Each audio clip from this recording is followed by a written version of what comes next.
आमदार निवासातील कॅन्टीनमधील निकृष्ट दर्जाचं जेवण आणि त्यावरून झालेल्या मारहाणीच्या वादळानंतर आता अन्न व औषध प्रशासन खडबडून जागं झालंय। या गंभीर प्रकरणानंतर एफडीएच्या पथकानं आज बुधवार 9 जुलै 2025 रोजी आमदार निवास येथील कॅन्टीनमध्ये धडक दिली। आमदार संजय गायकवाड यांच्या तक्रारीनंतर आणि मारहाणीच्या माहितीनंतर प्रशासन तातडीनं सक्रिय झालं असून एफडीएच्या अधिकाऱ्यांनी कॅन्टीनमधील अन्नपदार्थांचा दर्जा, स्वच्छता आणि एकंदर व्यवस्थापनाची कसून तपासणी सुरू केली आहे।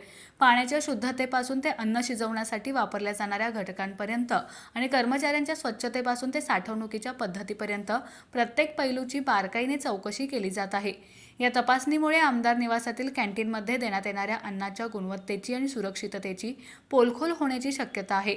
लोकप्रतिनिधींनाच जर निकृष्ट दर्जाचं जेवण मिळत असेल तर सार्वजनिक कॅन्टीन्समध्ये काय परिस्थिती असेल असा प्रश्न या निमित्तानं उपस्थित होतोय।